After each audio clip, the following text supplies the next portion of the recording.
There we go. I was wondering why I couldn't hear myself. Hey, Like it's already started. yeah, no, hey, at least I know for sure that I'm recording now. So, I am gonna try to set us to go live now. Let's see how this goes. Okay. Down, turn out, down, turn myself up. All right. And hypothetically, we're live on YouTube and Twitch both. Bum bum ba-dum. Da-na-na. So, hello and welcome to the Mega Monster Cast's first actual live episode. I am Nick. With me are Alex and Josh, and we are doing our second attempt at Ultraman Rising because we had an amazing recording that my mic didn't catch at all. That's right. I'm owning that shit. That's why I have three different programs recording me right now. Or if you include me. Josh is also recording. Oh, fine. I Okay, asked we're him to do making it sure too. this one's gonna stick. Oh yeah, no, I forgot to 100%. hit record. I forgot to hit record. You know what? As long as we've got four different things recording, we're probably good. And we Yeah, I have had ours are it all just this literally shit set screaming. up. backups anyways. Yep, yep. So anyway, I like to say my burp was definitely caught on.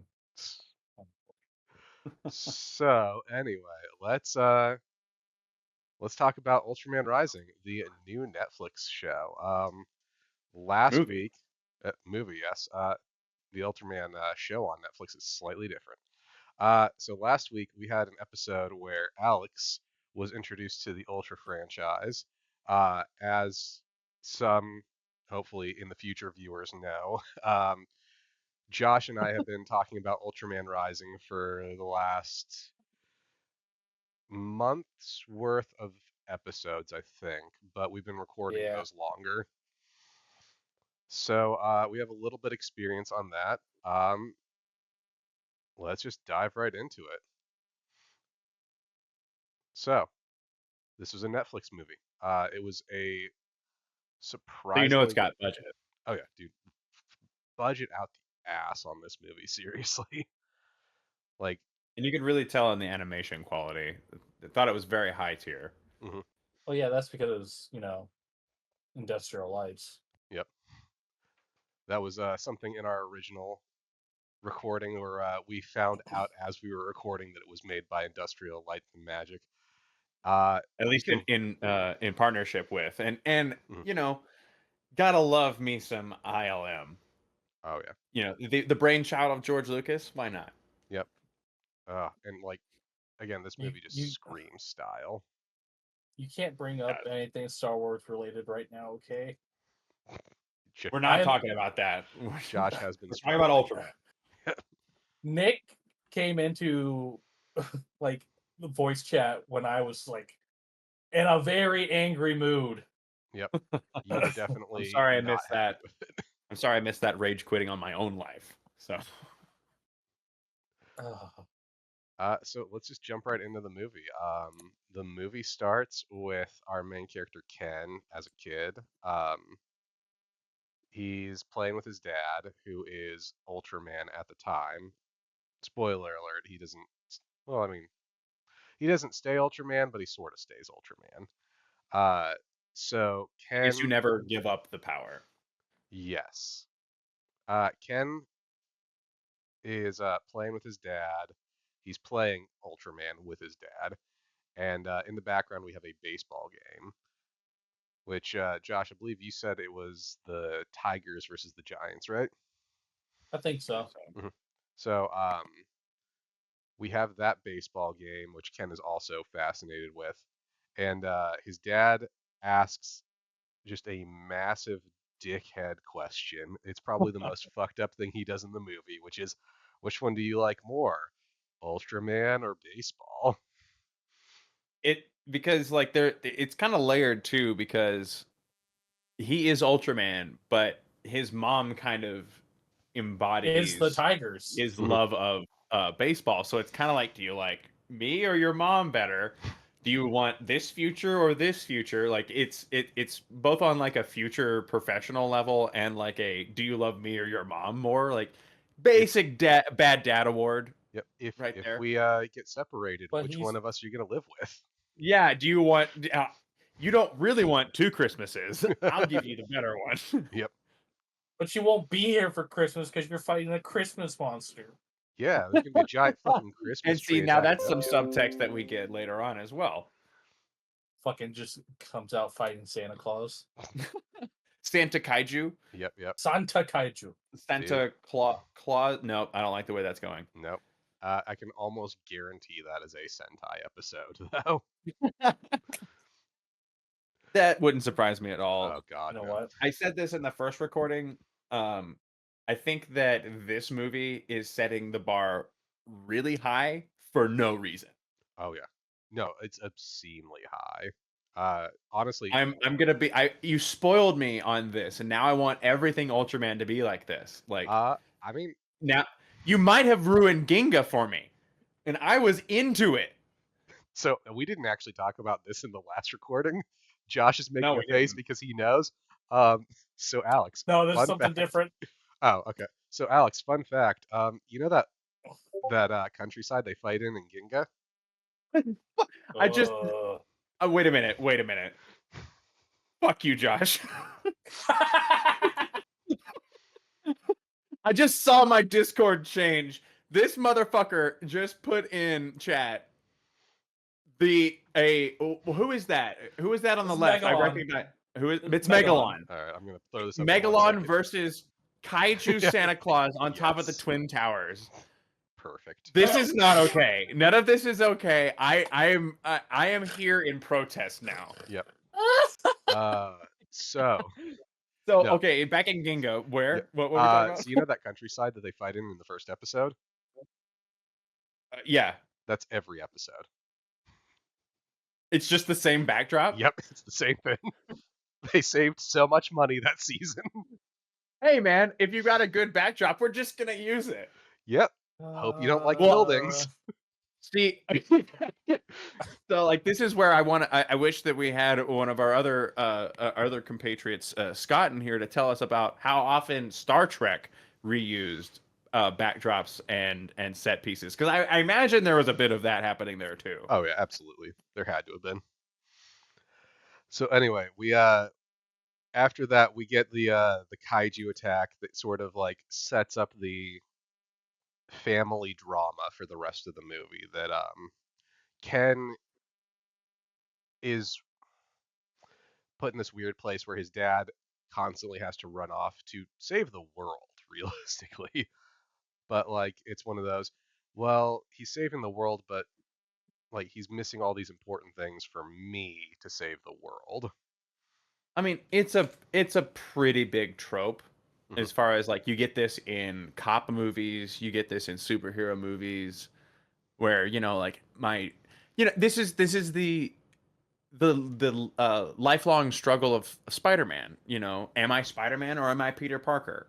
Do I get to be both? And is it now my power requires me to be Spider-Man more than I am Peter? That finding that balance between your alter ego, it's a trope for a reason. Oh, yeah. That would be very difficult to balance that, and it's hard enough for people in the real world to balance just having a job and providing for their family and also being there for their family. What is this? Stop Joshy. this! I need to turn this Discord off. Remember I'm when not we were clicking. talking about Santa Claus and Super Sentai? I Josh, found you're a it. menace. Yeah, You are being a menace right now. yeah, that doesn't surprise me at fucking all. What is that Oh, mustache? man. Or the beard is like literally fitting a model bigger than the character. Yep. That was Oh my gosh. that was a guy went and bought that thing yesterday. They realized they didn't have a beard and they went and got one quick. I feel like when you have to realize that you don't have a beard, it's too late. No, it's never too late. You just go get that beard from the fucking Dollar Tree. All right. Yeah, it's about to get worse. to being a menace. All right, we're gonna look at one more of these, and we gotta keep No! going with the story. Oh, Yes. All right, the that's Christmas beautiful. tree weapon, though. That's good. That's good. Gonna have to add Sentai these has in some post. fun with that shit. Uh, so yeah, then we have Dad run off to become Ultraman to fight Gigantron, Is which it Gigantron in that? It I think is. It it is, is. yeah. And It I'm is. not gonna call him Uh, Galactron this time because that's a Giga I different might Gantron? now monster. because you've now put that in my mind. Yep. Yeah, no. So is The is doctor that to dude calls him and says, "Hey, Giga Gantron's attacking." Yes. so is that to imply later that Gigantron is a species name, not a kaiju name? Yeah, I think it's a species. I think it's supposed to be like Gigantron is like the name of this type of creature because they call Yeah. Emmy, we're jumping ahead here, a baby Gigantron. So it's not a name of the individual Okay. monster, it's the species of That monster. that was what I was thinking. Mhm. So anyway, after that, we get him running off to fight the kaiju, and we get is that when we get our time skip, or do we get like a bit of the fight before the time skip? Because I know we No, see it. it's like It's straight it to the like time cuts the skip. like we see Ultraman his eyes, and then it basically like he gets hit by some beam from I think it basically cuts to black almost immediately. Mhm. Okay, so yeah, then we get our time skip, and we get uh, the reveal that Ken is now an adult, which we have argued about how old Ken is. I'm saying like late 20s, maybe 30 at the most, but like Yeah. in his late 20s.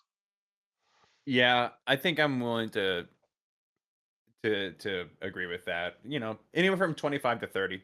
Yeah, yeah, I think that's a safe number because I think he's young enough and arrogant enough to be in the lower bracket of like maybe 25. mhm. Um but yeah. I think again the only reason I say that is because of Ami's daughter and like the clear like relationship they're setting up between like we're jumping ahead again, but the way they set up the relationship between Ken and Ami makes me feel like there's like they've got to be around the same age, and since she has Yeah, a kid, I don't really see any reason with that she couldn't be a young mother. Like she could easily be 25 to 30 as well. yeah, well that's what I'm saying is I think that they're in that range. Like I don't think that she would be like say like a 22-year-old mother because I feel like that No, would I don't go think kind of so either. But like if she were 25 and he was 22, like who gives a shit? yeah, yeah. I mean again I think there's 'Cause I like think some he's young and arrogant. I think that she's probably set up to be older than him. I could kind of see it. I think it more so comes from the fact that she has more like life experience being a mother that makes her more mature. Sure, of course. Well, and we And he get just we has get some money. of that. Well, and we get that character development for Kenji throughout this film that's really done quite well, where he actually does, and I think they even use this language. He matures throughout this film quite a bit. Hmm. So like obviously like her maturity doesn't necessarily make her older. I'm willing to bet that she's probably a 25-year-old, a 27-year-old that was given a responsibility and took the responsibility seriously. Yep. So I don't think that there's a like anywhere between 20 and 30 where when we find out how old this couple is eventually if it even matters. Hmm. I don't think they're going to be very far apart in age, No, and I wouldn't be surprised if they're on the younger side, like if they were both like 24. I wouldn't be too terribly surprised, but I think 24 is like pushing it. I don't think they would have made them any younger than that. I don't, I don't know. I'm suspending my disbelief. Is I guess what I'm saying. Fair enough. Fair I'm enough. gonna say she's based around the voice actress's age, How old Okay. is her voice actor? like 32. That's yeah. I I mean, think if yeah. she's 32, if Kenji's 30, I don't think it changes the story. No. Like, because like in the opening scene, we see Kenji as a child, and this is an animated medium, so the attributes of like height can be exaggerated quite a bit. Like we see Kenji's father, Ultra Dad, Radically change in appearance. radically change in heights in the opposite direction. So like I'm not really giving a lot of credence to necessarily the height algorithm or of it's he could be anywhere from like 5 to 10 years old in that opening scene. We jump 20 years. He's now 30. The story still works. Yep. I think it works just great. The only thing we know for sure is the older you get, the taller your mustache gets. I wish that were true. It's true in this universe. My mustache has not become Just shy. I don't have my Tom Selleck yet. I'm waiting. You just gotta let it grow. Like, give up on trimming that shit. Eventually it'll get long. Never go Tom Selleck. So anyway, we get Kenji is he's lived in the United States for a while, and he is moving back to Japan specifically. Yeah, we basically get like an introductory montage to him, and that kind of finishes out with the press conference scene. Yep. I think where he also lives on a fucking island. Well, yeah, I mean he's a rich playboy who also has a dad that's a superhero who is probably also a scientist. We don't talk about that. Well, yeah, he can't talk about that. I guess I missed it the first time I watched because like they show him leaving his island home, and he just has a fucking bridge that comes out of the water for his bike. Yep. Yeah, it's normal, right? Opulent. That dude has a lot of money. I've talked about. I'm 100% certain that some of that island has just like a pocket dimension underneath of it to make it work. Yeah, so we get the reveal that Ken's lived in the United States. He's moving back to Japan, and he is specifically going to be playing for the Giants in Japan. Which, Josh, you had some opinions about baseball with all of Kenji, right? I think there was a team that you wanted to talk about that had to do with him. Yo, fuck the Dodgers, man. Fuck them. Fuck Dodger Stadium. Fuck the Dodgers. Fuck this movie for adding the Dodgers. I mean, wow, we just alienated our one fan. He left the Dodgers, though. And I'm back. Yep. So yeah, so Kenji has gone back to Japan. He's playing for the Giants, which Josh, you brought up that his mom was a Tigers fan, which is kind of. I was going to say that was something I was going to point out, that this is not the team that his mom rooted for. Mm-hmm. Well, you can watch the very beginning of the movie. His mom's in a Tigers jersey and whatnot, but he has a Giants hat on. That's a weird family dynamic. Was his dad a Giants fan? Was his dad the Giants fan, and secretly he's trying to like win his dad back over? Why can't the kid be a Giants fan? Because the kid's stupid. How many? What is wrong with you sports fans? Like, why is sports ball so fucking tribal to you fucks? This is unbelievable. It's not tribal. It is completely tribal. You're not allowed, like your kid having a Giants hat and you having a Tigers jersey is a weird dynamic, or so I'm quoting. It's kind of. I slapped the Tiger fan right out of that kid. I just don't understand. Like, sports ball will forever baffle me as far as like the amount of tribalism. It's like it's fine. It's like we're Trek loyal. Wars. It's like Trek versus Wars.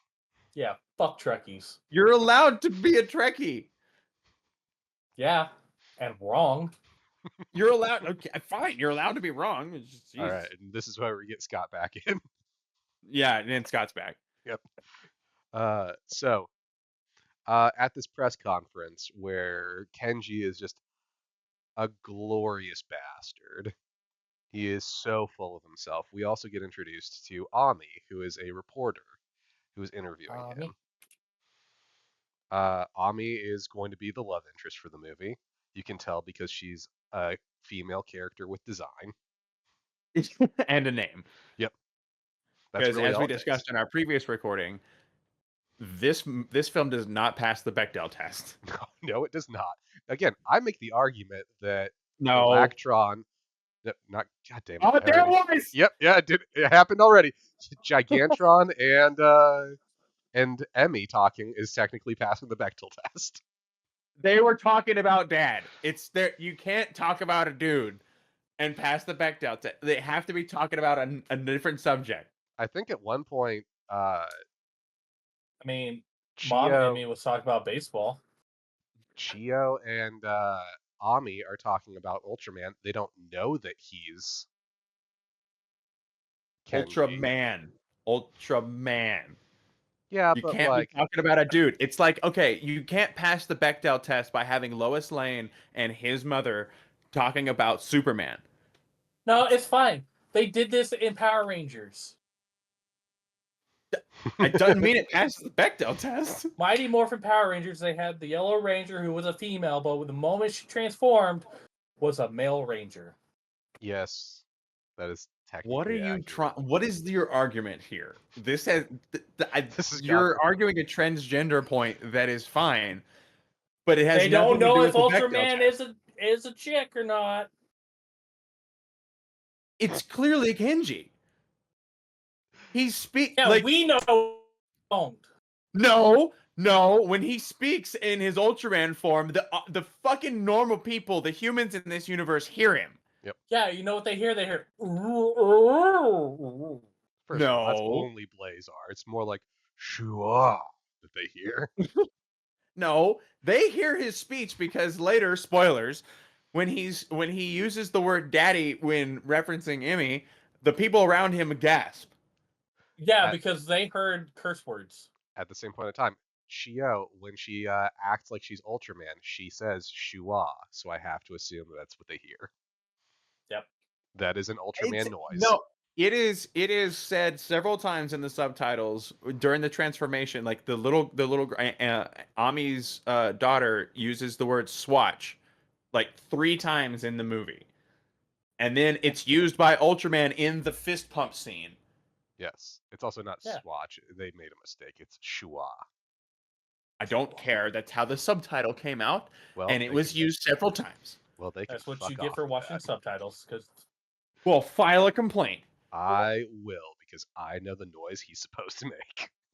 Also, back to the idea of Ami being the love interest because she has a character model and a name. I think I finally realized why I think that this reminds me of the Incredibles animation. It's because she's all neck. She does have a long neck. oh, And fuck, she look, does. if you look, all characters are all neck, but like the fact that they put her in a turtleneck vest or undershirt in that first scene, and she's all neck. Yep. The character design works. Just gonna throw that out there. I love it. I'm really into it. But like, it's very much like the Incredibles versus like mixed with like some Spider-Verse and a couple of other animation properties. Really great animation. She's Oh, yeah. still on it. Oh, 100%, yeah.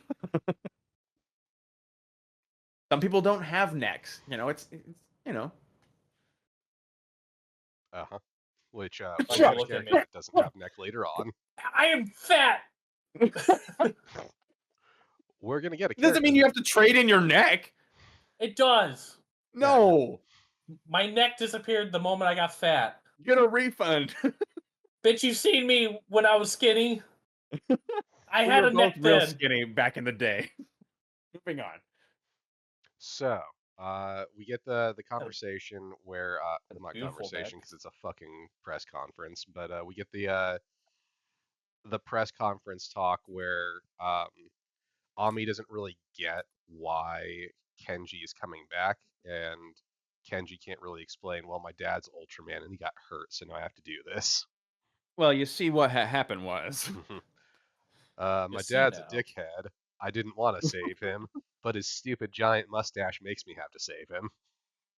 You don't want to get mustache slapped. That sounds so weirdly sexual. No, it's like he don't takes like it it. off. It's a boomerang. Mustache No. slap. If only, dude. That is his slugger. This is canon now. That is his Because slugger. we do get our Kenji Ultraman later doing a Like he like fires an energy disc. It could easily have been a mustache. Dude, fucking love energy discs from Ultraman. Yeah. Blazar has a great one. Orb has a really good one. It goes back to the first Ultraman. That is like canonically one of their main attacks. Is I've got this energy buzz saw I'm gonna throw at you. War crimes. If it's not broke, don't fix it. Yep. So trying to remember what happened next. I have so many screens of just us. We get Ooh. Kenji still being a dick to his new coach. Yep. Oh yeah. Yep. To And be then fair, though, he should. The coach is kind of a dick right now. Yeah. I mean, that's something that like throughout the movie, like the team dynamic for the team. It's never really like a main focus, but you see it improving over time as Ken grows as a human I and mean, as an honestly, Ultraman. this coach would be fucking fired for having such a losing fucking season for so long. he might be the new coach. Nope, he's an old one. He's been there for 10 years and suddenly now he sucks ass because they hired this new young buck. Well, they I said mean, they had that they hadn't won in a long time. Yeah. Which, yeah because of shitty coaching yeah, I mean, like, and shitty players. and the You know what? fact, Kim's right. All I of mean, a sudden, yeah, I'm on Ken's side. yeah, yeah. Uh, so then after that, we get Oh, the baseball game, and we get that it is being interrupted by a kaiju attack, which is a really good piece of world building that they Well, have that in place. we before long before we get the baseball game, we get his first outing as Ultraman, where we get introduced to the KDF. Oh yeah, and a new kaiju. Yeah, which we kind of don't see again. It's the electric armadillo. Naranga, which again Noraga. I have a problem when, as I'm watching this animated movie, I see this thing. I'm like, huh, that looks like Naranga. And then they are like, well, Naranga's attacking. All right, cool. Thank you for letting me know I have a problem, movie. That's how I am when I see Godzilla monsters.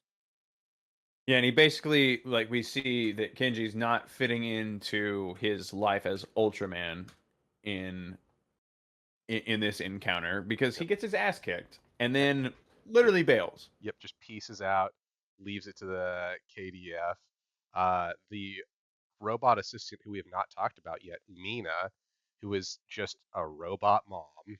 It's almost, it is quite literally his robot mom. Just robot mom. It has his mom's Yep. voice. It is robot mom. Yep. Nothing psychologically damaging about that. Hmm. But No way Yeah, that it's could not. backfire. Yeah, it's Mina not tells, like the robot's gonna die. yep. But yeah, Mina calls him out on saying like, "Hey, so How do you not back up that? Like literally, wouldn't you have a backup? no, you're just assuming your mom's never gonna die." Yeah. How many times in history has that ever worked out? I don't know. How Uh, many times have you had a robot mom? yeah, that's a valid The question. answer is none. The answer is none. It's never not worked out. Your mom will always die. I mean, but robot mom. I need to call my mom now. Yep. So, Remember, kids? Call your mom. so Mina calls It's him true. out on the fact that he's leaving this to be dealt with by the Kaiju Defense Force, and we get kind of like a nod to throughout the movie. It's established that Ultraman, in this universe at least, has been like redirecting the Kaiju and sending them back out to sea so they can go back to Kaiju Island, whereas the Defense Force just comes in, shoots them up, and kills them. Just murks him. Yep. And we get a lot of. You know how much? How We many get this people that would scene. feed? What? I'm just saying, like, the defense force might be kind of right. I mean, that's a lot of people you could feed with that monster meat. There's no narrative of starvation in this universe. No, but Because there's monster meat everywhere. yeah, we're just gonna also take its muscles and turn them into super suits for Power people to suits. wear. Yeah. That's in Why our do I next episode hear Monster Mash in my head? because it's a graveyard smash. Because they have to mash the monster up. They did the Monster Mash. Monster pudding. And in this scene with the introduction of Mina, we also get the your dad has called you 15,000 times. Yep. So we get the former Ultraman calling to express his displeasure with the way Kenji is handling the situation. The KDF will kill the kaiju. This is a point of contention for the rest of the movie. Yep. Ultra Dad is disappointed in you. You have brought shame to Oh. your family. Do not upset Ultra Dad. He has a very powerful mustache. You don't want to make him upset. All right. So True. then we get the first baseball game after that, right? Trying to remember. Because we get the interview with everyone. Granny says Yeah, after that, she's very disappointed. after he bails on the Oh yeah, the yeah. fight, we get the interview with Ami. Yep. Yeah, where everyone's talking about it. They know that this is a different Ultraman, which later on in the movie we see Ultra Dad as Ultraman. Of course, And it's a different Ultraman. He's different than his first appearance as Ultraman. Yep, yep. Again, I've said this. I think that his first appearance, they just used Ken's Ultraman model for him, and then they have a different one for when he's an old man. Yeah. Because the And then head after is we get exactly. But it the feels same. like in this universe, Ultraman is a power up as opposed to a separate entity. Yep. Which that no, of course happens he in just some. yeah. But that's also why he doesn't speak human speak, but ultra speak. Shua. You're not gonna convince me. So we He get gives the, Shua. He's not. What was your name for Blazar? Ultraman Unga Bunga. Yeah. Unga Bunga. That's right. He is a 'Cause caveman. that's gonna age well. It's gonna age so well. Reddit really loved it. Nothing on Reddit's ever aged poorly. It's true. You know what? I did see that on 4chan the other day. Yeah, that's gonna go really well. I saw it on MySpace once. Did you also see it on Bandcamp? I No, mean, I no. downloaded that off of LimeWire. SoundCloud? Ooh, yeah. Newgrounds? LimeWire. Yep. LimeWire. Yep. Okay, you won. You won. So, we get the first game of the Giants. No, we don't even A- get no, we after no the after interview. like we get we from the Ami interview we get the first introduction of Ami's kid who is obsessed with Ultraman. Yep. So that comes into play later, and then we get the introduction of Dr. Onda doing his everything is proceeding as I have foreseen moment as he walks down this dark hallway in front of all of his troops standing at attention. Yep, and his super fucking intimidating mirror shades. The mirror shades for days, my friend. They're so For good. Although days. we've talked And we about find out Mom is missing. And then we get the introduction of them like transporting the package, and then we get the training in Dodger Stadium, the home of baseball. Yep, the holodeck, where we find out that Ken has injured his rotator cuff. For our audio listeners, for our audio only listeners, Josh just committed suicide. Yep. Josh literally committed threw his audio headset and suicide. broke him. Everybody. He broke his headset, throwing him down. That was sad. He committed to the bit so hard, his audio headset just fucked off. Oh yeah. Yeah, it did. Yep. So we also get the reveal that Ken has injured his rotator cuff during the battle with Neuranga. And that's going to be brought up during the actual game. And another thing that Josh hates. So fucking rule breaking. So after we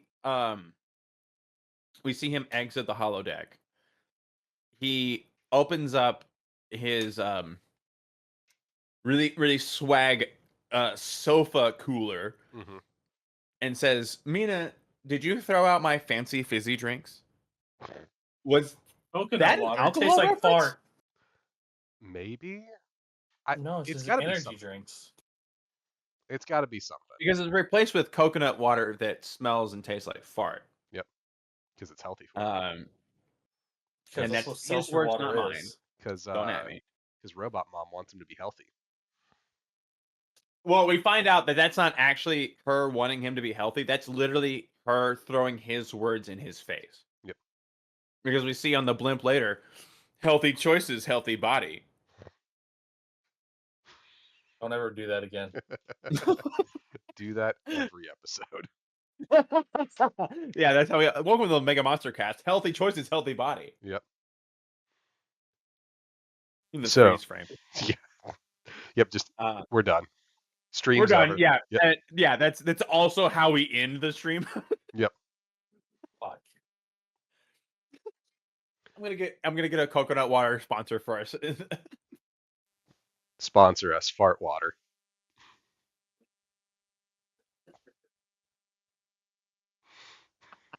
Yep. Go Royals! Sponsor me, Kansas City. Kansas Just City imagining Royals. Manscaped man selling coconut fart water. Yep. Kansas City Royals. They're Ugh. sponsored by Fart Water now. I don't know how this is working anymore. I don't know. We're all fucked. Oh yeah, no, so much. Because they're from Kansas City, Kansas. You know, that's how So it is. now finally we get to the actual game, where Ken is up to bat. He gets up to bat. I'm about to drive south and find your ass. After that comment. And when he goes to bat, he does something that drives Josh absolutely fucking insane. Yeah, he pulls a pro move that apparently somebody over here, the narc amongst us, what, you're not playing by the rules. I will give him the benefit of the doubt that they haven't done the rule change over in Japan, but he can't switch in the middle of already batting. So Why is it called a switch hitter? So Ken switches which side he bats on. I will fuck Huh? you. Huh? Why is it called a switch hitter then? I will fuck you. So Huh? there's actually something about this that bothered me, which is the way he switches, his leading arm is the arm that's injured. Yeah. Well, So he's actually putting that through a larger range of motion. but yeah, but the muscle that you actually use is in the trailing arm. Like you're Until you let using the go. leading arm as stability, right? Until you let go. Good follow through, you're letting go as you reach the end of your swing. So he's still But yeah, throwing straight arm. you're not wrong about like the range of motion is definitely increased. You just hear Yeah, his arm right when just he's pops finished. out. Oh yeah. But yeah, so then we get during this game, the Kaiju Defense Force are flying through Tokyo with this package, like spherical package, which when they fly through, Gigantron is chasing them. Also, big problem here. Why they know this fucker is chasing them? Why fly through the middle of the city? Because. Drama. Yep, we need this story to move forward, so they're gonna fly through the middle of the city. This God is damn it. the negative plot armor. The city has negative plot armor. But then it turns out they have actual plot armor. Yeah. Literally speaking, yes, they do. Yep. So they call the game for the day because of kaiju attack. Yeah, right. It's like, why'd you call the game? You know, inclement kaiju. Yep. Yeah, it's a normal day. You know, this happens. It's Normal, Japan. you know, inclement weather. No, inclement kaiju.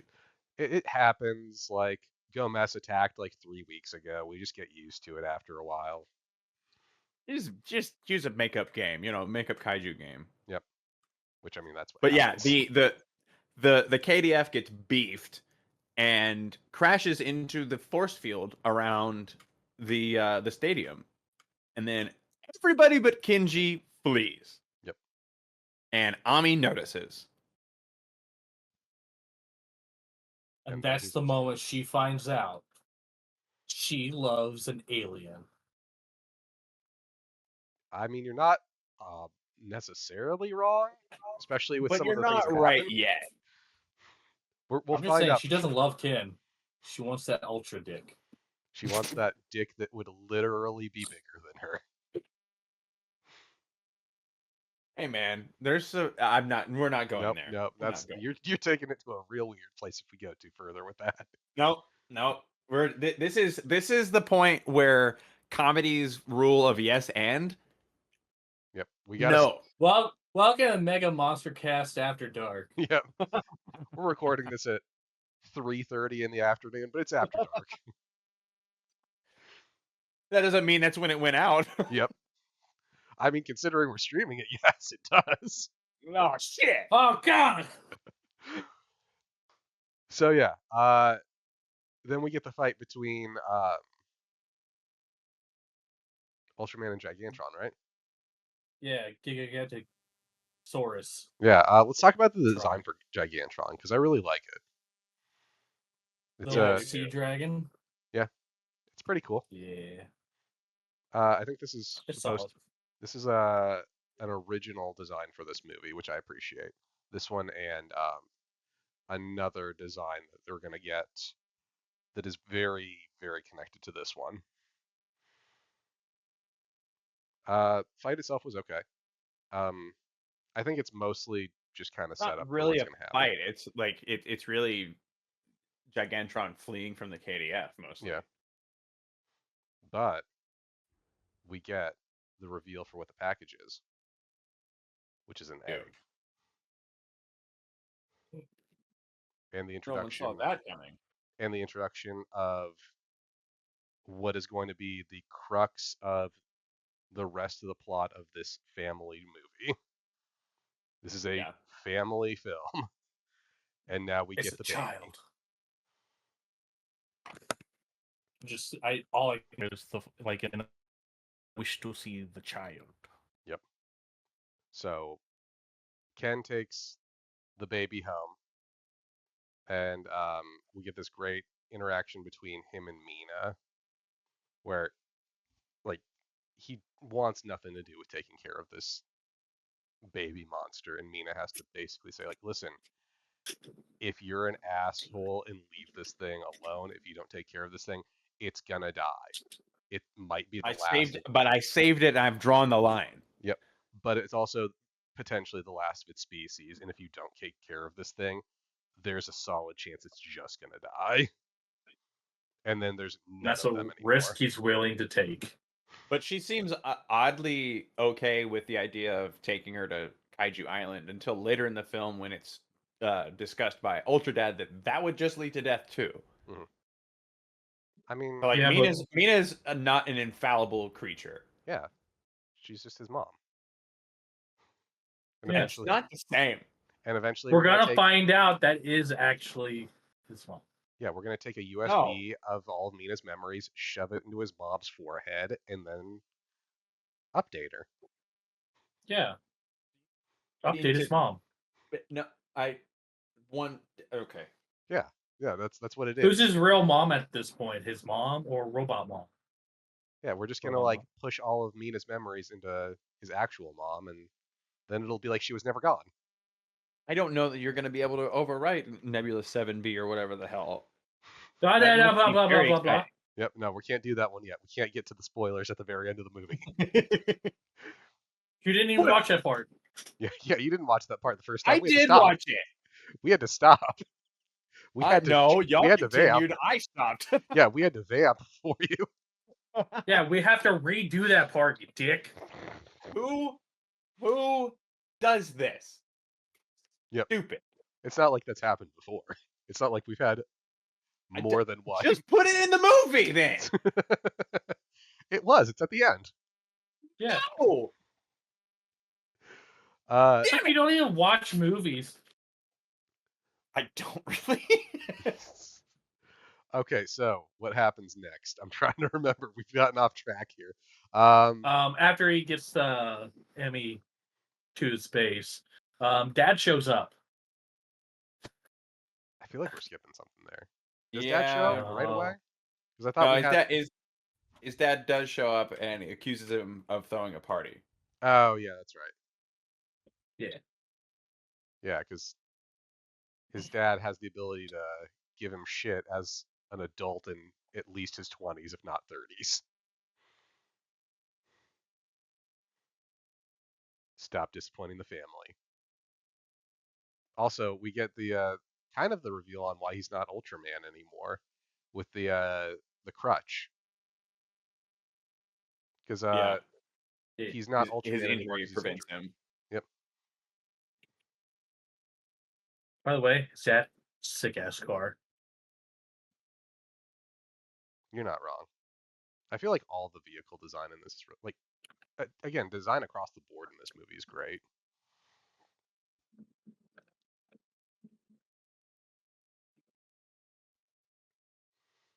All right. Now we gotta go play peekaboo with Emmy. Yep. We got a teacher that Ken and Ultraman are the same thing because she freaks out when he turns back to Ken. Which I actually really like that. So Emmy, who has not been named yet and gets Yeah. named in a weird way, Emmy has imprinted on Ultraman that she thinks that she is Ultraman's baby because Ultraman is the first thing she sees when she hatches. And she freaks out when he Ultraman turns is back. mommy. Yep, she freaks out when he turns back to Ken. They actually have to put Emmy inside of like a containment tube because she's freaking out when suddenly Mom is replaced with a guy that's like maybe a third of her size. And it's played off like Ken is to be feared. Yep. So they play the ultimate game of peekaboo and overcome that barrier at Yep. least. Yeah, and then we find out her tum's upset and she's hungry. Yep. And they have to feed her like a metric ton of fish. Ken has to go swimming in the ocean to collect a bunch of fish to feed her. I'm pretty sure it's tuna that he feeds her too. Because she got to eat that fancy It looks sushi. like tuna, yeah. I was gonna say it looks like yellowfin tuna. I mean, hey, And you're this probably right. basically becomes the you don't realize what parenthood is montage. Yep.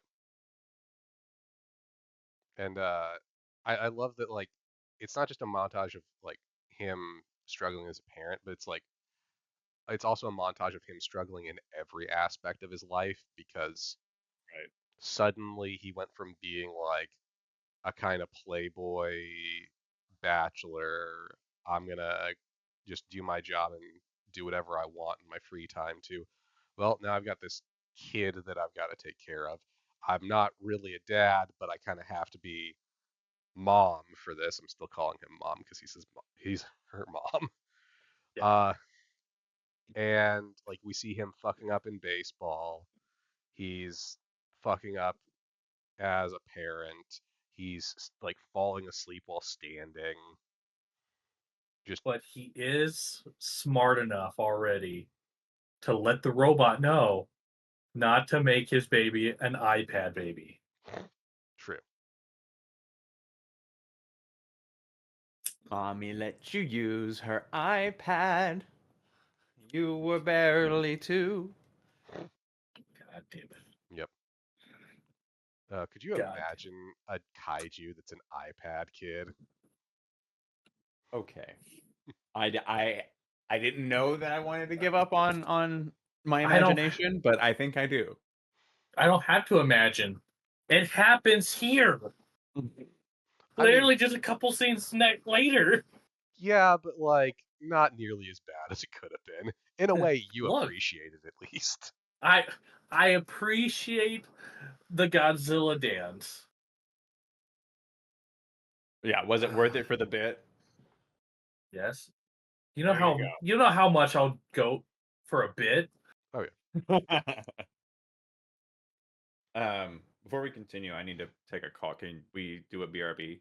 I have no BRB screen, so Okay, we'll cut this later. Yep. Give me. Mute yourself. Okay. Yeah, I'm so sorry, guys.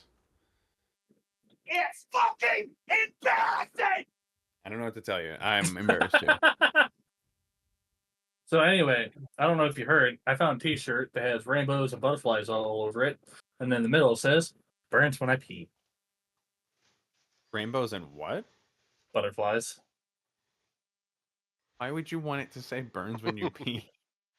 It's hilarious. What? Why the fuck not?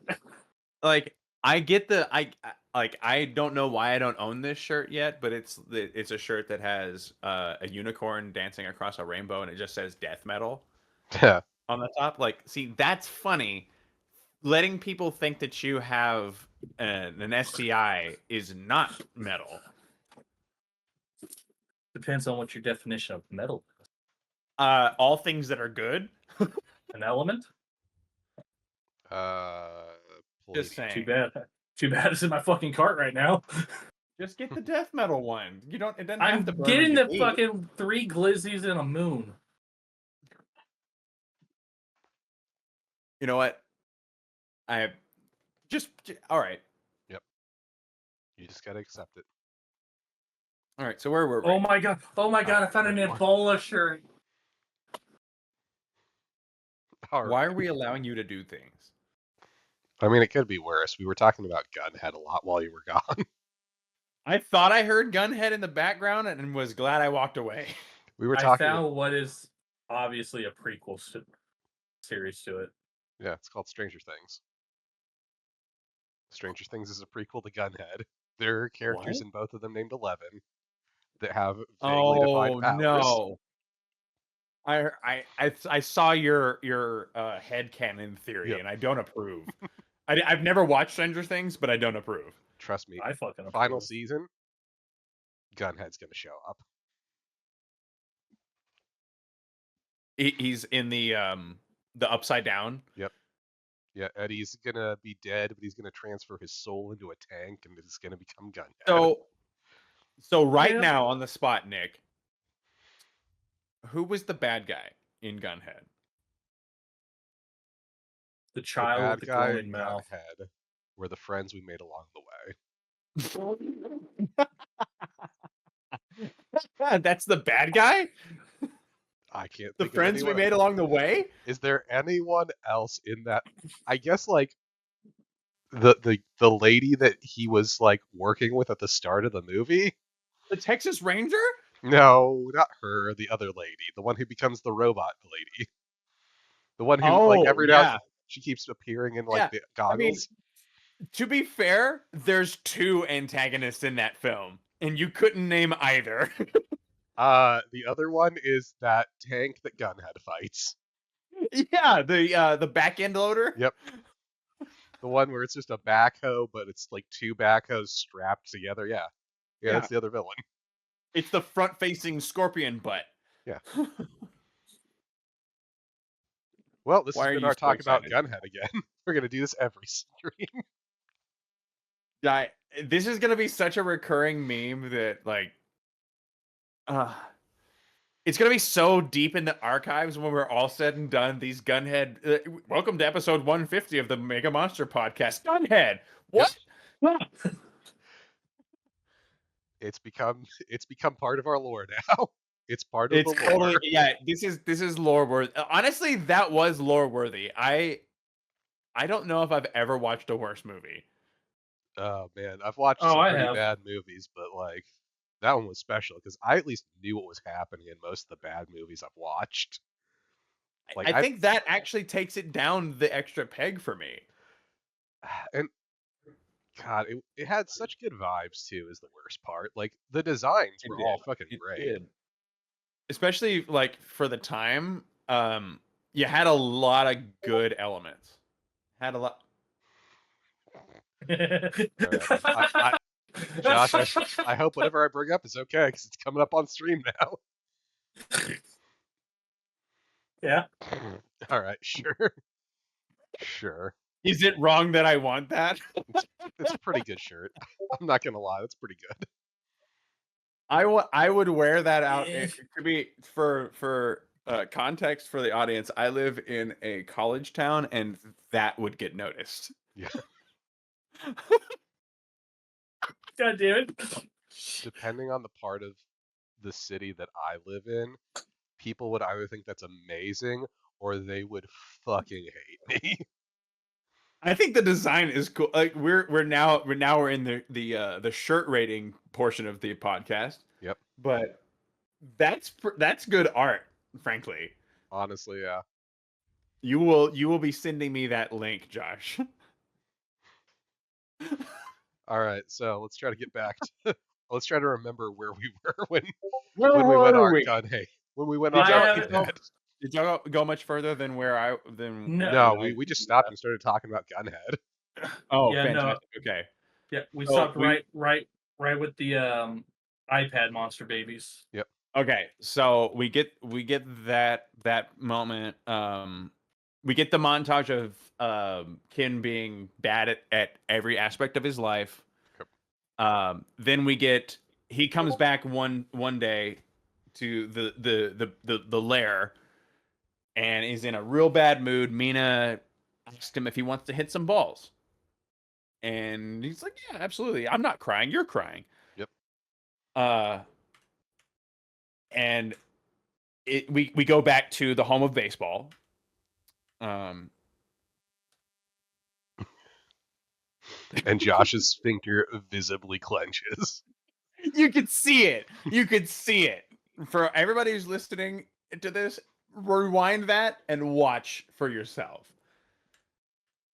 We You're get fucking monster. after he has all of the trouble at the home of baseball, he ends up calling Ami.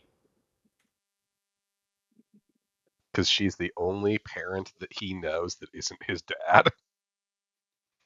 That's true, but also like we kind of get the idea that he's like, well, she's dealing with the same stuff I am, Mhm. so it's very much hey, single parent to single parent. And we get the whole scene with Ami still playing Ultraman with her daughter. Yep. That is going to be a character beat for the rest of the movie. Definitely. That's right. Get a nice touching moment with they're little monsters, but I love them. Yeah. Which works out great with his big monster. Yeah. Yeah. And then in the middle of a phone call, Ken gets distracted and goes, "You know what? I'm going to teach this baby lizard baseball. Here, take the I don't know why I have this enormously sized blue bat, but I do. Here you go." No explanation why this bat exists, by the way. He just wanted to 3D print It's something someday and got it wrong. Yeah.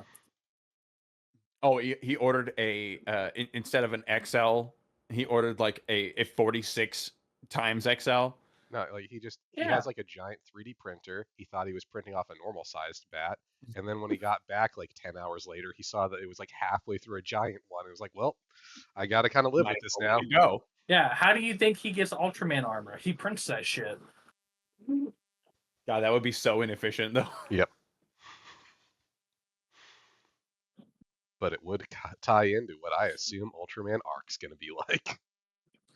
Fuck that series already.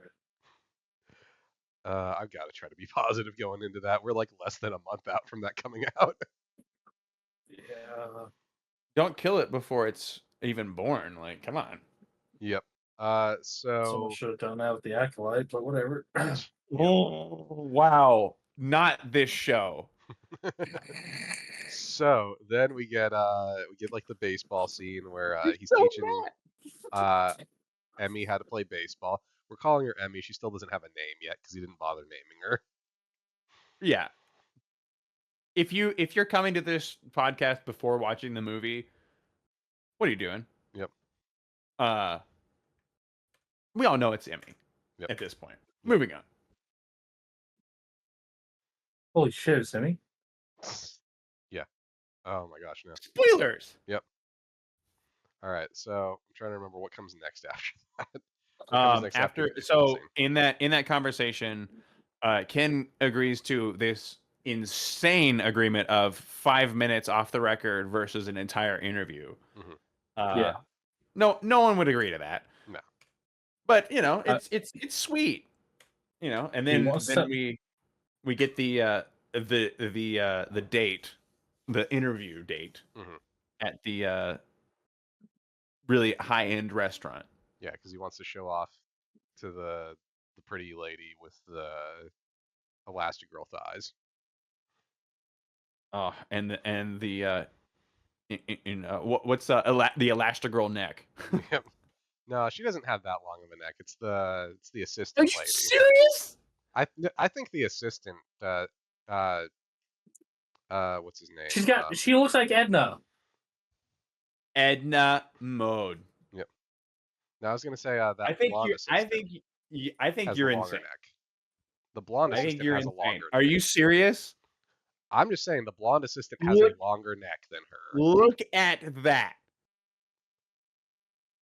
Again, Are we really fighting over the looks of a cartoon character right now?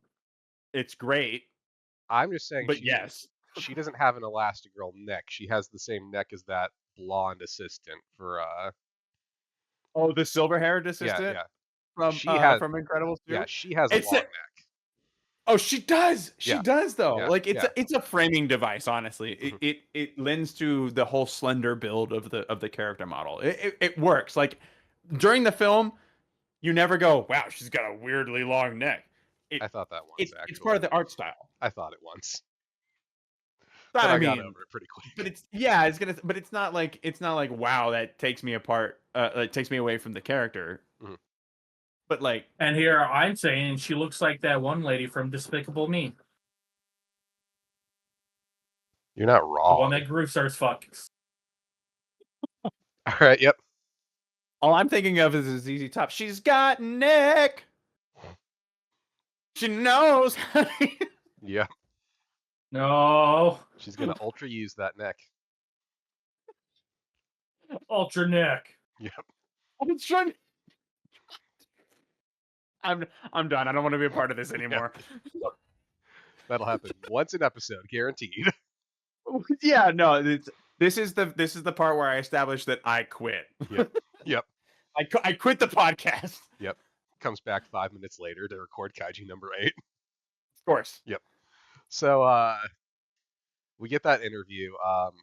Honestly, some really good stuff there. Like I like that that's really kind of establishing that love connection that I'm assuming they're going for with this.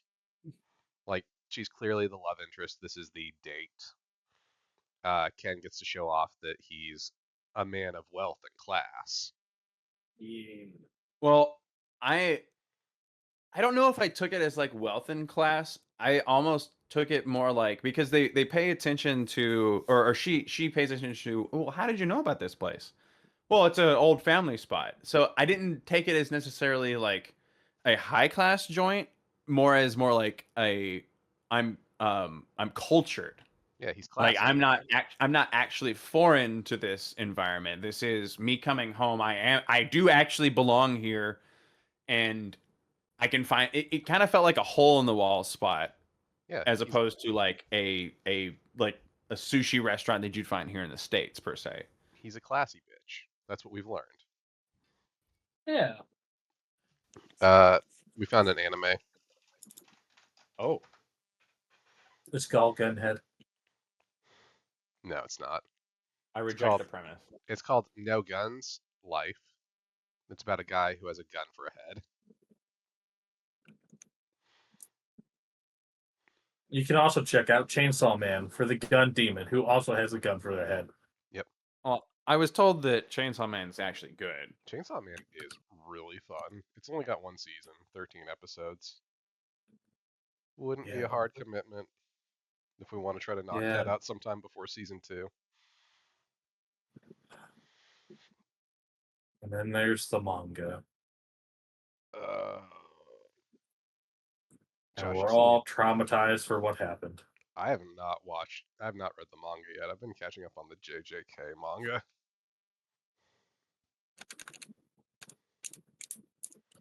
Which, Josh, you still need to watch the Jujutsu Kaisen movie. Yeah.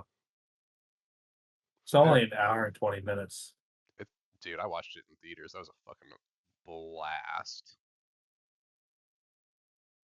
Like, some of those scenes, like, seeing them on a big screen kind of makes me want to get a projector. Ooh. Like, I've always wanted to go with a projector. I have the space for it. I just don't want to go through the setup, you know? I think it would be worthwhile if you actually do have the setup for it. Mm-hmm. Well, I'd need to, like, go out and buy, like, it wouldn't be hard to buy one. It's just, like, I'd have to set it up, and then I'd have to figure out, like, what I'm going to attach to it to, like, play things off of. Yeah. Like, I've got a PlayStation in my basement, so I could do that, but then, like, that thing's so old at this point.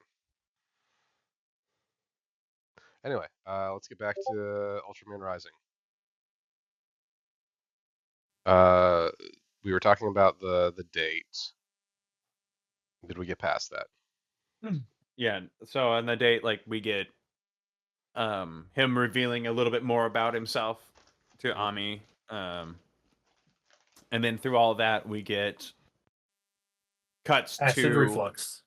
acid reflux, and a jailbreak from Emmy. And that leads to Ken having to leave the interview date quite abruptly. Yep, as it her escape is picked up by the Kaiju Defense Force, and they are going to come and try to capture Emmy, but like the way they do it, I still think they would have killed her. But they say Oh, yeah, no, she was going to die. I mean, it's harmless, but Yeah, they're but also the just ball wasn't. well, and the fact that they're just trying to pump her full of it. Yeah, it was excessive use of force. Mm-hmm. But this leads to so she gets injured. It says breaks her arm, but the way it's dealt with makes it seem more like it was dislocated. I agree. And this forces Ken's hand that he has to get in touch with his dad. And now his dad knows that Ken's not a disappointment anymore because he was actually trying to protect the kaiju instead of just letting her die. Yeah. To the defense force. You're no longer a disappointment, son. Yep. And we get his dad setting her wound in a way that does not make sense. They pull the It only makes sense if it's a dislocation. Yep. And only slightly. Mm-hmm. No, it's just setting the bone back in. And then letting the kaiju's natural regeneration ability set in.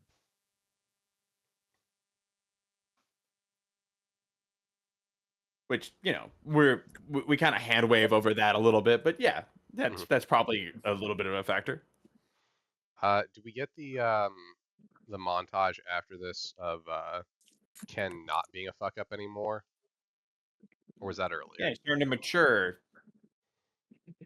Yeah, now he's like being responsible and he's he's taking initiative on the baseball team, and he's being a good father and son. And his life's looking good because now he's grown up and become a proper member of society. Yeah. But we also get the true introduction of our big bad here as well. Or read his backstory. Mhm. And find out that he's not truly evil yet. I mean, the road to hell is paved with good intentions. Yeah, we basically get his motivation. That Ultraman crushed his family in front of him. Yep. Or at the very least, failed to save his family. Oh, it's very clear he crushed them. Yeah, he landed on them I don't and think wiped that's them very off. clear. He landed on them. I don't think that's. He goes crush, wipe, flick, as he's saying sorry in his native language. Yep.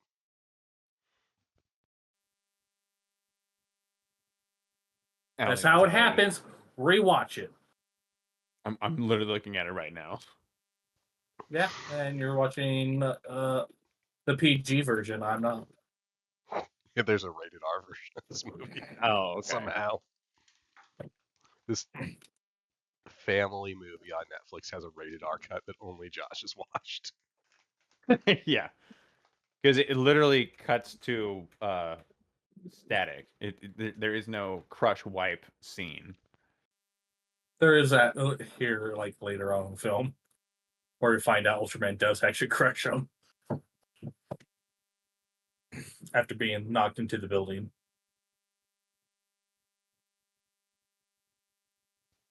So yeah, Dr. Onda is a sympathetic villain. And Which is a nice change. yeah, I think it works well for this movie. And then it makes it a little more heartbreaking, some of the stuff that he does later on.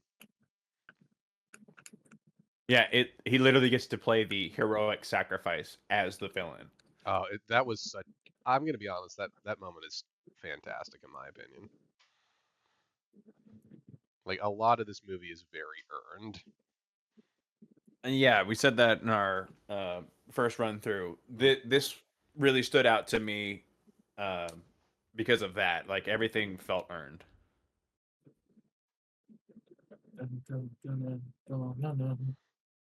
So let's see.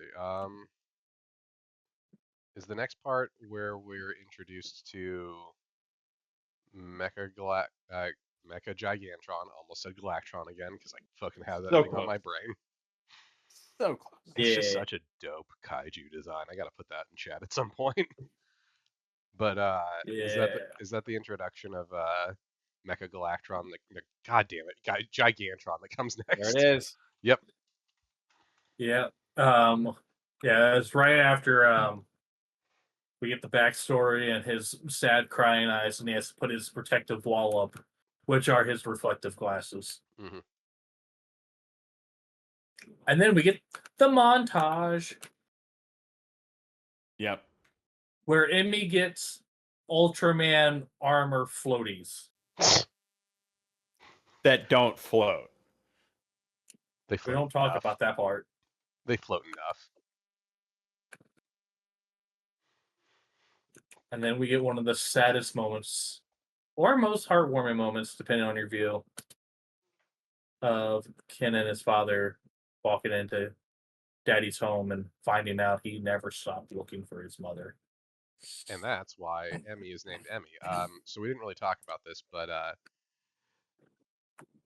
Ultra Dad names Emmy after his mom, after his wife, after Ken's mom. And It's so Yeah, fucking just sad. not willing to let go. Very Biolante esque. yep, it's also why his robot assistant is just his wife, Yeah, which maybe they're speaks gonna make to their relationship. they're gonna make little cyborgs later. Yep, he's just banging this metal orb. Nothing could possibly go wrong there. Oh yeah, no. So after that, we get Mecha Galactron is coming to gather Emmy and take Emmy because they're going to try to find Kaiju Island. Well, the reason Like- why we even get that moment is because they decide to go on vacation. Mhm. Get some fresh air. Go camping. I think the fact that he skipped right over the fact that he said Galactron again. I totally did. Yep. It's on my brain. That's a dude. I put the design in the chat. You can see how good that is. That thing is sick as fuck looking.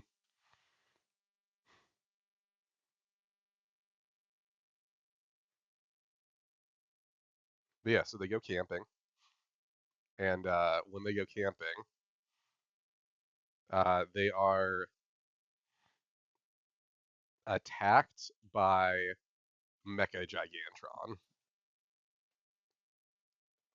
Fuckers. Well, in this scene, they're actually attacked by the KDF. The chrysalis is formed, Oh, yep, yep, and Dad is injured. yep. Daddy doesn't care. And this leads to To change my underwear. Big Wings Emmy. Because now Emmy can fly. Hell yeah. Right. Which I wonder if this means that she's going to go through like a bunch more metamorphoses. Got to, because that head shape is very human. Well, I mean, he did like crush her head, basically protecting her. I think he molded her.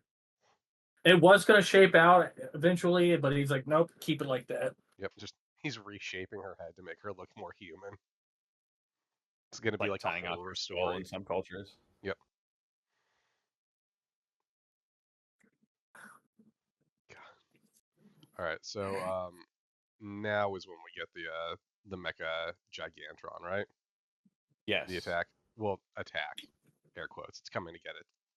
It's coming to get Emmy. And Emmy Well, I mean, the sees it. KDF do launch the attack at the same time. Yep. But it's debatable whether or not Mecha Gigantron is really attacking, especially with some things we learn later on. Yeah. At the time, it was still under their control, but like it's debatable in my opinion. But we get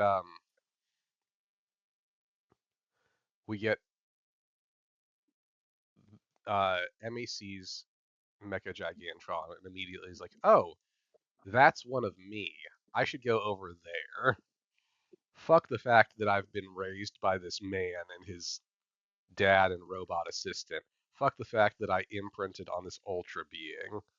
I know that's me. I'm going to go to that. Even though there's literally no reason for you to know that, especially considering that you don't look anything like it. Mm-hmm. Yeah, it's just a shiny version. It's a rare one. Yeah. Yeah, the shiny's metal looking. And Emmy just got unlucky and is the regular version.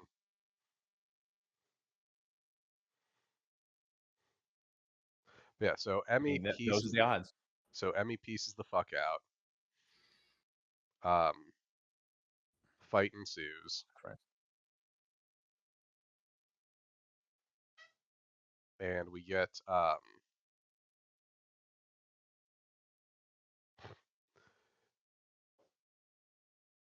another reason to cut. Yeah. So anyway, the magic of Gunhead. The magic of Gunhead.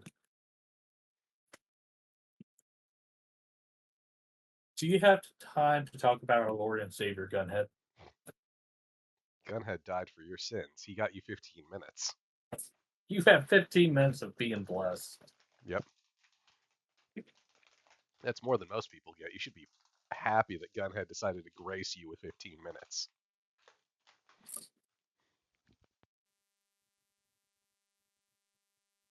Oh, fuck.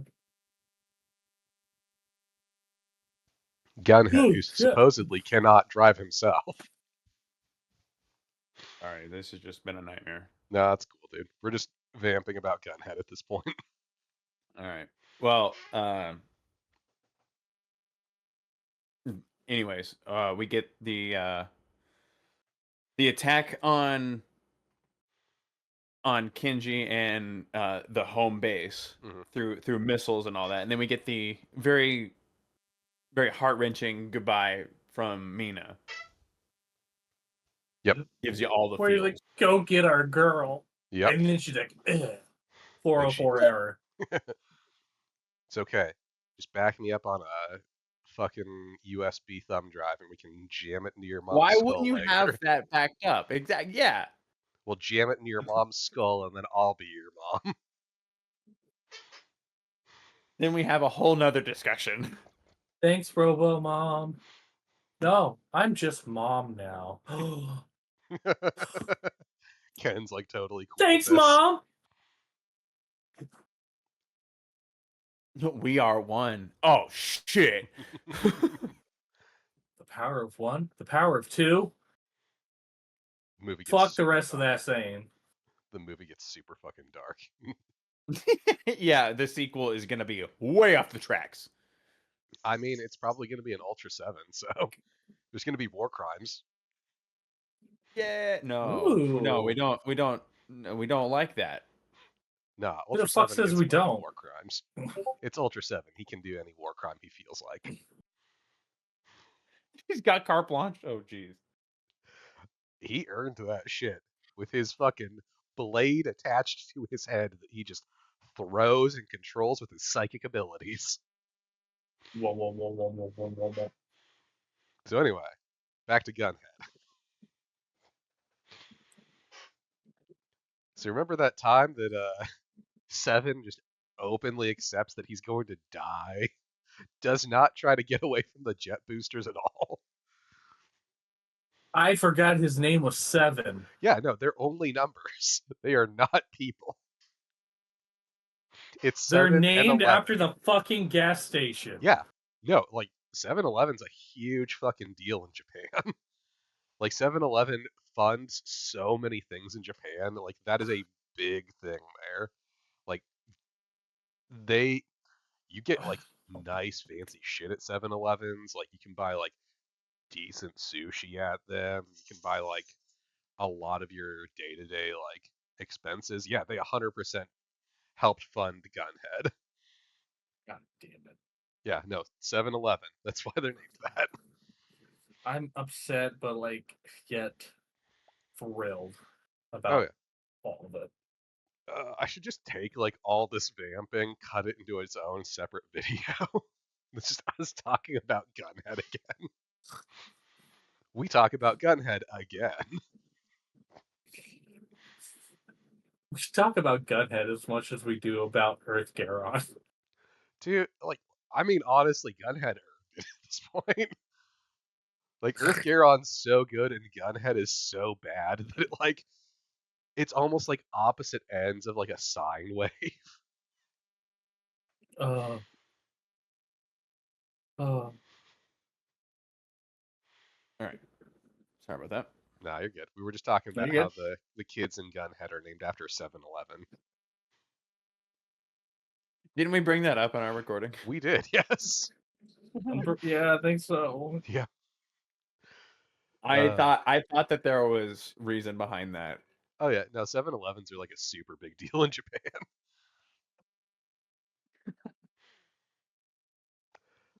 So yeah, So Mina's dead. until We're we get a resurrected version of her in the sequel, and they Yeah. overwrite got to. Ken's mom's brain with her. I don't like this. I don't like this prediction at all. This is I not great. I love it. I can't wait till they just shove that like right in her fucking ear. Yep, we're gonna get Ultra Or I. Sevens. Ultra Seven's gonna show up and commit war crimes. It's just how that movie's gonna go. They're So gonna anyway, commit various war crimes. so they go after Gigantron and Emmy. Ultraman goes after them to try to get her back. A fight ensues between him and Gigantron, Mecha Gigantron slash Gigantron, because we get the reveal that underneath the armor is just Gigantron. That it's not a giant robot. It's just they It's more took like a suit. they just took Gigantron, threw metal pieces on top of her, and then used like a control device to control her. Which also, in my opinion, makes Emmy going to Gigantron make more sense because she probably could smell that that like Gigantron smells like her. Yeah. Like that's my head canon for why that actually makes sense. Is like might not look like what she's used to, might not look like her yet, but they probably smell alike, and she just could tell like, oh, that smells like me. That's probably another me. That's like the only way it makes sense to me. But yeah, we get that, and then after that, fight ensues. Ken transforms, goes back to being Ken. He's sinking in the water, and who shows up to save him? Ultra Dad Ultra Dad. with his big fucking mustache. Yeah, his character model changed for the better. He's not just Ken. He's still like half as tall as Ultraman, but And then has old man scoliosis. Yep. So then we get them managing to dismantle the no, so actually I think Gigantron herself manages to destroy a lot of the armor, right? A lot around the face. Yeah, and they get like the armor off of her body. So they lose control, which Dr. Onda talks about how someone talks to Dr. Onda about how the program's not working anymore. They don't have control over Gigantron. And this, along with the Ultras freeing her, spurs on the final climactic fight, where we get the reveal that this giant ship that they've been flying in is actually a transforming robot that turns into a mech that he controls with a mocap suit. Robots in disguise. The design for this thing's sick. I really It's pretty like cool. this. It's It's a pretty 100. It's a Jaeger from Oh yeah, Pacific Rim. It's Pacific Rim Gundam. Yeah, it's very Jaeger. Mm-hmm. Oh, it looks so good, and its weapons. It's got like all these missiles. It's got these energy blades that it fights with, and it actually does like a lot of damage. Only thing we were missing was Idris Elba. True, he'll be in the next one. I don't know. Somebody's gonna hear me say this is definitely Eren Jaeger and get really pissed. Yeah, no, he'll be I in was the next ignoring one. you. He'll be in the next one if only because we know for fact sucks. That's fair. It's true. And this is how we get canceled. By having our true, actual opinions on that show. The opinions expressed in this podcast are not the opinions of...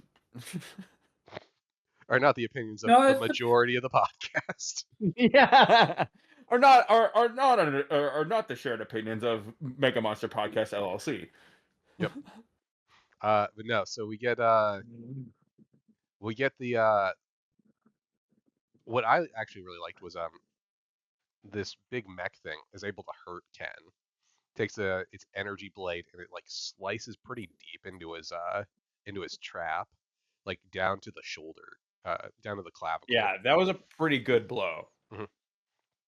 And it's, if I'm remembering right, isn't it the same one that he had rotator cuff problems with? Yes. Yeah.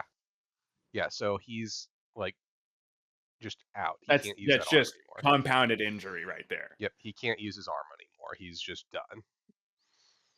And Ultra Dad has been hit in the leg, which is his weak spot, so he's done too.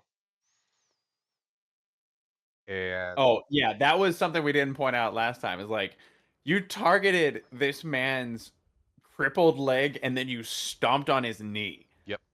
That was like honestly the rudest thing the whole movie. I was like, that's That's beyond. That's just rude. Like, you could have stomped on his face. You had every opportunity to kill him. No, I think I'm gonna re-injure an injury that already bothers you. It's a smart play though. So it's so mean. Oh yeah. Well, I mean, He's the bad guy. and he's got a grudge against Ultraman because Ultraman didn't save his family and probably crushed them. And then smeared their blood across his face when he did the finger wipe. So yeah, we get the like what you guys referred to as the father-son Kamehameha, where It's the family Kamehameha, the Yep. father-son Kamehameha.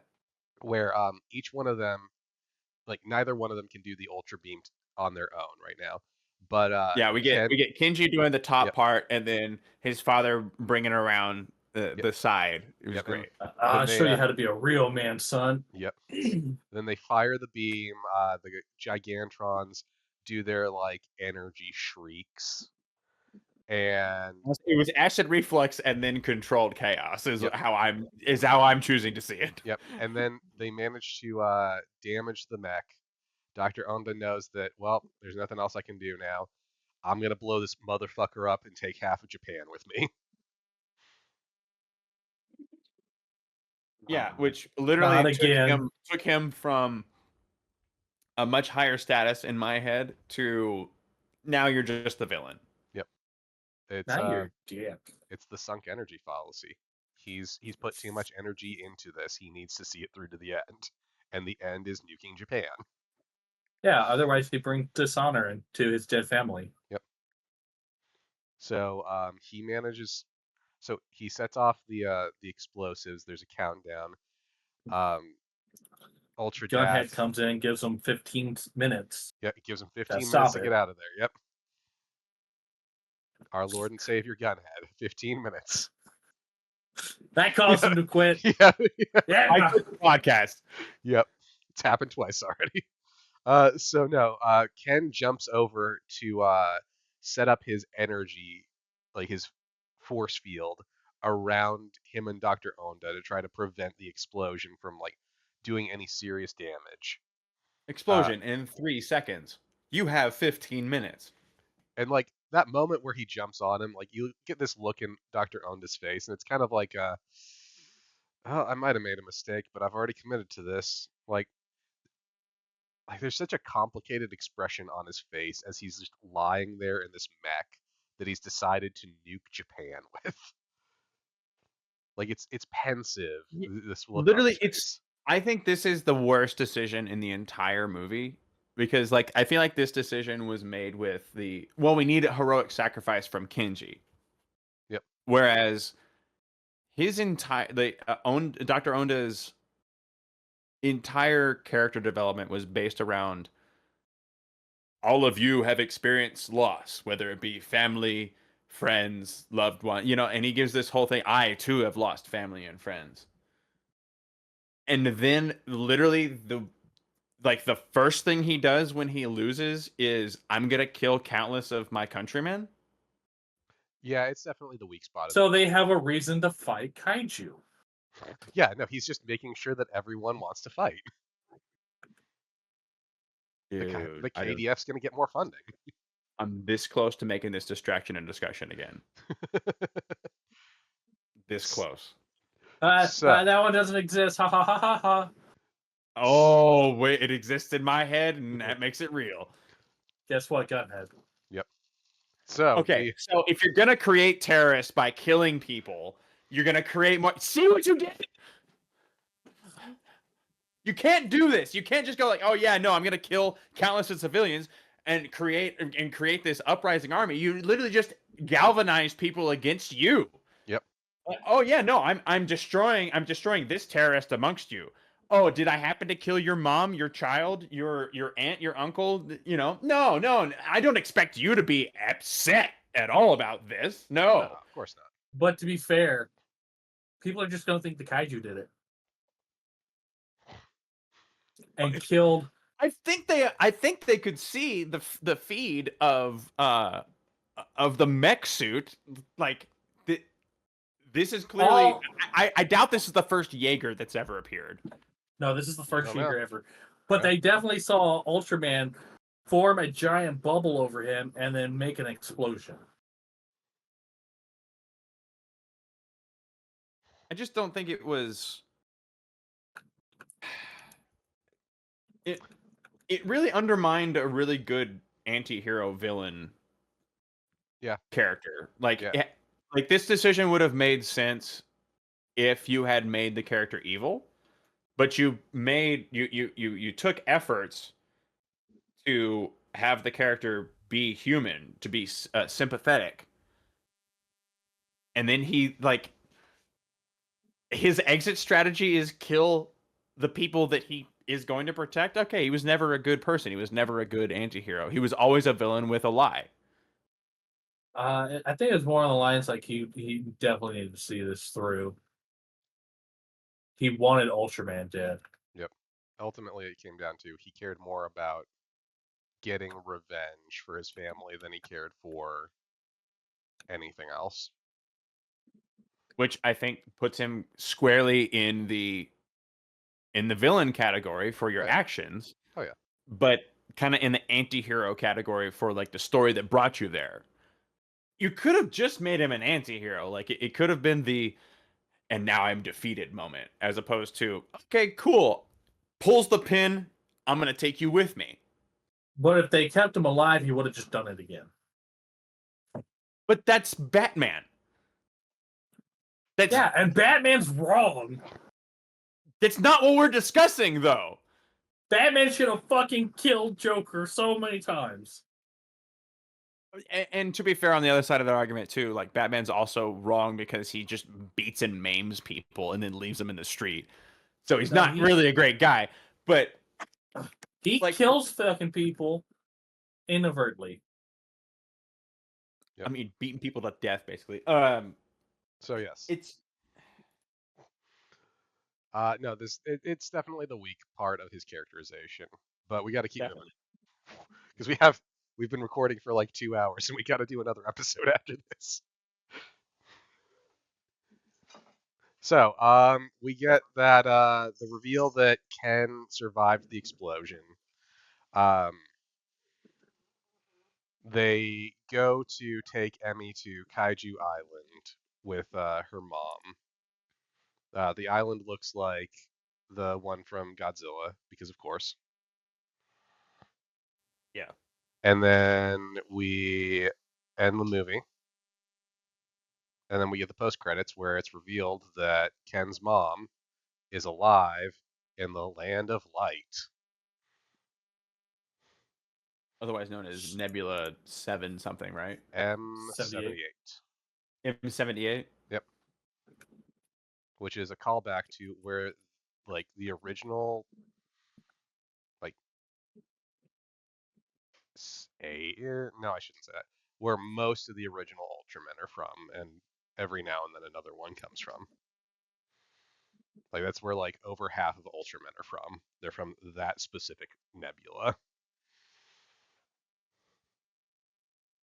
Yeah. And then, next movie, we're going to get a thumb drive jammed into her eye, and she's going to become a robot mom. Hear Nick now, quote him later. I mean, how fucking dark and brutal would it be if that happens in the next movie? Oh my god, Mom Body's here. Yep. Now for Mom. Yep, it's just going to be like a crystal he's going to shove into her brain.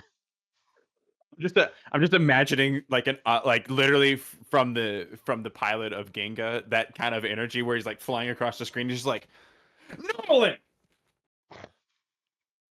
just stabs it. Yep. And then he's going to summon a galaxy made out of lightning, and he's going to blow somebody up. And that's how that ends. And Alex walked away happy. Yep. That is. And then everybody died and became martyrs. Yep. And now Alex is upset again. Yep. I'm so upset. All right. So yeah, that was our. I know how to ruin you. That was our recap on Ultraman Rising. Solid movie. I enjoyed it quite a bit. Yeah. Yeah, this is definitely our first review of it. Yep. I've That is. only devoted like 9 hours to this movie now. Yeah, you're not wrong. We've devoted 3 hours alone to 3.5 hours alone to recording. Jesus. Yep. It's a good thing Uh, I like this movie. I would have given up on Gunhead and been like, y'all can go fuck yourselves a long time ago. I'm gonna be honest. Again, I said this in our recording when like we had trouble streaming the last 20 minutes of it. I thought about just saying we're gonna get up to the point we watch and that's it. Like I was, if we hadn't gotten that last 20 up before we were recording, I was just gonna record without knowing how it ends. Just fuck it. Yeah. No, this is a great movie. I really enjoyed it. I'm looking forward to the next one. Yeah, I really hope they get the amount of reception needed to make a sequel. Mhm. Yeah, I really like how far where he definitely had a love interest and then didn't have a love interest by the end. I mean, that's the next movie. They went on a date. She'll show up again, I'm sure. Maybe her kid will become an Ultra too. Maybe the Ultra Kid. dude, there is. So there I is. know about Ultra Kid. Don't Well, do I was gonna, this. there is Ultra. There's also an Ultraman named Ultraman Boy. Ultra Man Boy? Ultraman Man Boy. Boy. Wait. So there's so many ways, depending on where you put the inflection, this could go. But the way that you put it, imagine like, does Ultraman Boy have like his own Kratos? He's just boy. No, he's like Ultraman. What? he's just a boy version of Ultraman. He's like short. He So he's hangs not out. Ultra He's Boy. fucking. He He's hangs just out with. fucking short. Yeah, he hangs out with like the weird Ultramen. He hangs out with Ultraman Zerth and Ultraman Nice, and they're just comic relief Ultramen. That reminds me of freaking GT with Shenron Ice. What are his powers? Ice powers. Yep. He has boy powers. How does he spell his name? EIS. Oh, that's cool. What are his powers? Ice powers. Yeah, and Ultraman Boy has boy powers.